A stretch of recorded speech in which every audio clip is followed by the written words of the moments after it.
Y él pensando en otra vaina. Pensando en los días a que me los tragué todo y tenía que ver guardar. Porque era para compartir. Entonces, ahora, ¿dónde consigo? Compartir con nosotros. Señora, ¿qué? El sistema urinario, entonces, como sistema, como aparato que es, está constituido por una serie de órganos. Esos órganos pues están interconectados entre sí. Cada órgano, de manera individual, va a cumplir una función y al unir todas esas funciones, pues quedaría, en términos generales, la función del aparato urinario, que es la de formar orina y a su vez eliminar esa orina, ¿correcto? El primer órgano que vamos a encontrar son los riñones. Recordemos que los riñones son órganos retroperitoneales, ¿ya?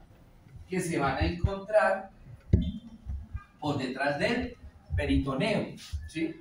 Para, digamos, explorar la vía urinaria, el mejor abordaje que se puede hacer es a través de la región lumbar, o sea, hacia la parte de atrás, porque como les decía que es retroperitoneal, entonces aquí vamos a encontrar solamente la parte de piel, una capa de tejido celular subcutáneo, un músculo que es el cuadrado lumbar, peritoneo y enseguida encuentro los riñones. Entonces es muy fácil hacer la exploración de esos riñones o de la vía urinaria por la parte lumbar. Los riñones como órgano que está constituido por una célula. La célula o la unidad estructural y funcional del riñón se va a llamar la nefrona. Esa nefrona entonces tiene una serie de partes, ¿sí? Empezamos con un ovillo, por así decirlo, o una red de vasos arteriales, capilares arteriales, que van a recibir el nombre de glomérulos. Ese glomérulo está protegido por una cápsula que se llama la cápsula de Bowman. De esa cápsula de Bowman va a salir un conducto que tan pronto nace, se empieza a enredar, ¿sí? A enrollar, recibiendo el nombre de tubo contorneado proximal. De ese tubo contorneado proximal llega un momento en que ya deja de enrollarse y tiene un trayecto en forma de letra U, recibiendo el nombre de asa de Henle. Luego ese tubo que se origina del asa de Henle también se enrolla, formando el tubo contorneado distal, y ese tubo contorneado distal va a terminar en un tubo que se llama tubo colector o túbulo colector. A nivel del túbulo colector, entonces, terminan muchas nefronas. Ustedes ven que en ese tubo aquí desembocó, terminó una nefrona, acá otra, y así sucesivamente. Y en la medida que están desembocando esas nefronas en ese túbulo colector, el túbulo colector me va aumentando de diámetro. Mírenlo acá el diámetro como es y compárenlo acá. ¿Por qué? Porque se van a ir uniendo el producto de filtrado de cada neurona. Y esa unión de ese producto de filtrado de cada neurona, entonces me va a formar la orina. Hasta aquí llega la parte microscópica de la vía urinaria, ¿sí? Bueno, acá tenemos los riñones, ¿sí? Miren que son retroperitoneales, están bien al fondo, pues aquí se quitaron todas las vísceras del aparato digestivo y el peritoneo y la grasa, todo eso, ¿cierto? Muy bien. Al cortar un riñón, al hacerle un corte sagital, podemos observar dos zonas en el riñón, ¿sí? Tenemos entonces una zona periférica que es de un color pálido, que recibe el nombre de corteza renal, y una región central mucho más grande, que es hiperpigmentada, es un color un poquito más oscuro, que va a recibir el nombre de médula renal, ¿correcto? Profe, ¿eso es un corte qué? Sagital. En la médula renal encuentro unas estructuras a manera de triángulos que van a recibir el nombre de pirámides renales. Esas pirámides renales, en la punta de esa pirámide renal recibe el nombre de papila renal. Ahí en la papila renal van a terminar todos los túbulos colectores que hay en cada pirámide renal. ¿Sí? Entonces, acá terminan todos los túbulos colectores en la papila renal.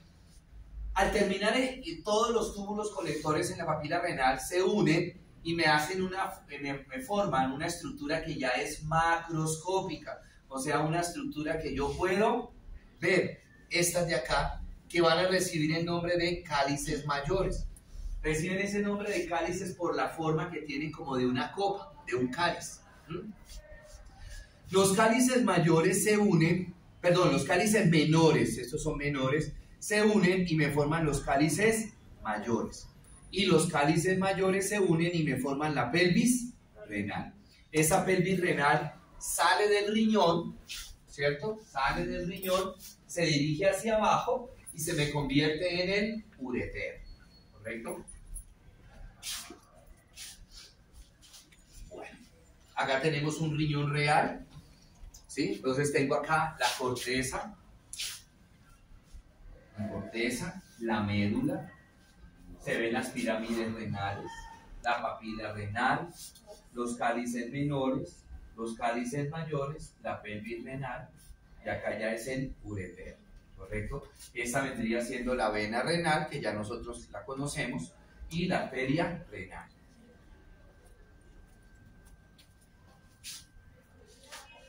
Bueno, muy bien. Acá tenemos el sistema macroscópico de excreción. Entonces, estos que ustedes ven acá son los cálices menores. Miren la formita que tiene, como de una copita. Los cálices menores se unen y me forman los cálices mayores, y los cálices mayores se unen y me forman la pelvis renal. Esa pelvis renal sale del riñón, me cambia de dirección y en ese momento se me convierte en el ureter. Bueno, muy bien. Luego tenemos los ureteres. Los ureteres pues ya son un conducto músculo-membranoso que están conformados por músculo liso, ¿sí? Los ureteres tienen la función entonces de transportar la orina desde los riñones hacia la vejiga. Esos ureteres a nivel quirúrgico se pueden confundir con la arteria renal. Entonces existen como unos puntos de referencia para que el cirujano de repente sepa diferenciar la arteria ureteral con el ureter. Entonces los ureteres son vasos que están atravesando o están cruzando los vasos gonadales, tanto la arteria como la vena gonadal. Y a su vez, esos ureteres se van a ubicar a la izquierda de la arteria rectal superior. Esto tanto en hombres como en mujeres, ¿cierto? En las mujeres existe otro punto de referencia, y es que el ureter atraviesa el ligamento ancho. Mañana miraremos qué es eso del ligamento ancho, ¿cierto? Bueno, muy bien. Luego viene la vejiga. La vejiga es una bolsa muscular. Está, digamos, conformado por una capa de 3 músculos, ¿sí? Esa capa muscular le confiere a la vejiga, le confiere a la vejiga la capacidad de que se puede distender y puede volver a su tamaño original dependiendo del contenido de esa vejiga, ¿cierto? Normalmente la vejiga, cuando está vacía o tiene poca orina, la vejiga tiene forma de triángulo invertido, ¿sí? Y de localización retropúbica, o sea, detrás de él pubis. Por eso, en condiciones de que la vejiga esté vacía o de que la vejiga esté con muy poca orina, la vejiga no se puede palpar. ¿Por qué? Porque como va a estar detrás del pubis, pues el pubis no me deja palpar la vejiga. Cuando la vejiga comienza a llenarse de orina, ¿sí? Cuando ya se está llenando de orina, entonces empieza a cambiarme de forma y pasa de ser triangular, pasa a ser redonda, circular, y se torna suprapúbica. O sea que por encima del pubis yo ya puedo palpar el fondo vesical, o sea, la parte de arriba. No sé si les ha pasado a ustedes a veces que tenemos la vejiga muy llena y si nos tocamos por encima del pubis nos sentimos un dolor, una molestia o inclusive la misma ropa estaría haciendo presión sobre esa parte de la vejiga y sentimos molestias, ¿cierto?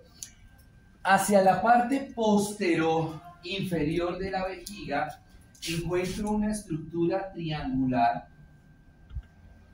que recibe el nombre de trígono vesical. Está ubicado hacia la parte posterior inferior de la vejiga. Ese trígono vesical, los dos orificios superiores corresponden a la llegada de los ureteres a la vejiga. Entonces aquí estaría llegando un ureter y aquí estaría llegando el otro ureter.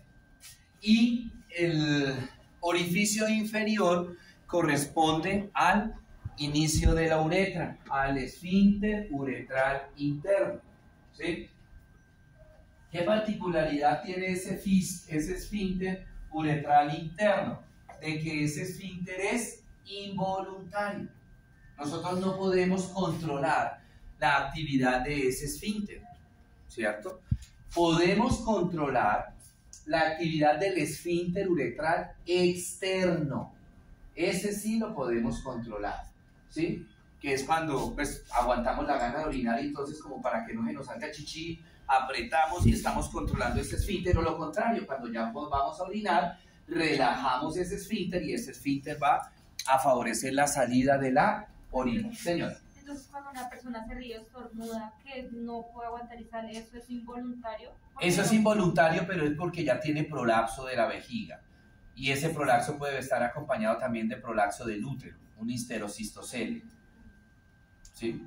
¿Profe, cuando las personas sufren de cistitis? Esa es inflamación, porque hay infección bacteriana. La orina se sobreinfecta con bacterias.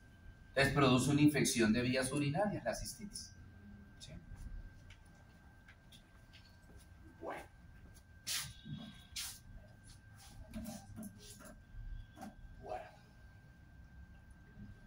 Y finalmente tenemos la uretra.